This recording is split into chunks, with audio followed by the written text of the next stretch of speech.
ভাঙাড়ি ব্যবসায়ী লাল চাঁদ ওরফে মোহাম্মদ সোহাগের নৃশংস হত্যাকাণ্ডের পর সামাজিক যোগাযোগ মাধ্যম সহ বিভিন্ন পরিসরে অপরাধ বৃদ্ধির বিষয়টি ব্যাপকভাবে আলোচিত হচ্ছে। বিশেষ করে সোহাগকে হত্যা করার নির্মম ধরনের কারণে নিন্দার ঝড় উঠেছে। 2025 সালের জানুয়ারি থেকে এই পর্যন্ত গুম, খুন, অপহরণ, ছিনতাই, ডাকাতি ও চুরির মতো অপরাধ আশঙ্কাজনক হারে বৃদ্ধি পেয়েছে। গত বছরের একই সময়ের তুলনায় মোট অপরাধ বেড়েছে প্রায় 40%। সবচেয়ে বেশি বেড়েছে হত্যাকাণ্ড, যা আগের বছরের তুলনায় প্রায় 182.5% বেশি।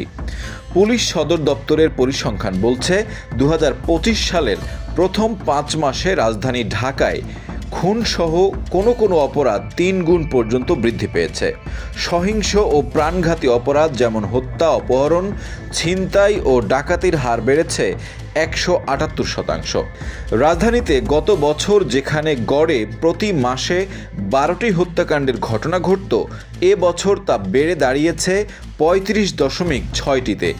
গত বছরের জানুয়ারি থেকে মে মাস পর্যন্ত ঢাকায় 63 জন খুন হয়। এবছর এই একই সময়ে খুন হয়েছেন 178 জন। রাজধানীর বাইরের চিত্র আরও ভয়াবহ। 24 জানুয়ারি চট্টগ্রামের রাউজানে খুন হন শুটকি ব্যবসায়ী জাহাঙ্গীর আলম। 19 এপ্রিল ওই একই উপজেলায় নিজ বাসায় ভাত খাওয়ার সময় সন্ত্রাসীদের গুলিতে নিহত হন যুবদল কর্মী মোহাম্মদ মানিক আবদুল্লাহ। গত বছর সেপ্টেম্বর থেকে এবছরের এপ্রিল পর্যন্ত 8 মাসে রাউজানে অন্তত 12টি হত্যাকাণ্ড সংঘটিত হয়েছে। কাউকে গুলি করে অথবা কাউকে পিটিয়ে মারা হয়েছে। কারো লাশ মিলেছে কয়েকদিন নিখোঁজ থাকার পর। 21 ফেব্রুয়ারি ঝিনাইদহের শৈলকুপা উপজেলার ত্রিবেণী ইউনিয়নের রামচন্দ্রপুর শ্মশানঘাট এলাকা থেকে উদ্ধার করা হয় নিষিদ্ধ ঘোষিত সংগঠন পূর্ব বাংলা কমিউনিস্ট পার্টির সামরিক কমান্ডার হানিফ এবং তার 2 সহযোগীর লাশ। 3 জনকেই মাথায় গুলি করে হত্যা করা হয়। মাদারীপুরে বালু ব্যবসার নিয়ন্ত্রণ ও আধিপত্য বিস্তারের বিরোধকে কেন্দ্র করে 8 মার্চ মসজিদের ভেতর কুপিয়ে হত্যা করা হয় 2 ভাইকে। এ সময় আরও একজন গুরুতর আহত হন, যিনি পরবর্তীতে চিকিৎসাধীন অবস্থায় মারা যান। কখনো 10 টাকা নিয়ে ঝগড়া, কখনো পূর্ববিরোধ, আবার কখনো পারিবারিক কলহের জেরে একের পর এক হত্যাকাণ্ডের ঘটনা ঘটেছে ময়মনসিংহে।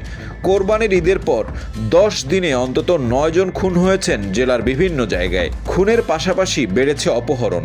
আইনশৃঙ্খলা রক্ষাকারী বাহিনী বলছে পারিবারিক দ্বন্দ্ব ও অর্থ সংক্রান্ত জটিলতা এসব ঘটনার পেছনে অন্যতম কারণ। গত বছর প্রথম 5 মাসে মাত্র 35টি অপহরণের ঘটনা ঘটেছিল।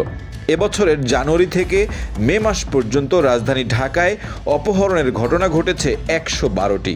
ছিনতাই ও ডাকাতি বেড়েছে দ্বিগুণেরও বেশি। বিশেষ করে নগরীর ব্যস্ত সড়ক, গলি ও পরিবহন ঘন এলাকাগুলোতেই ছিনতাই বেশি বেড়েছে বলে অভিযোগ পাওয়া গেছে।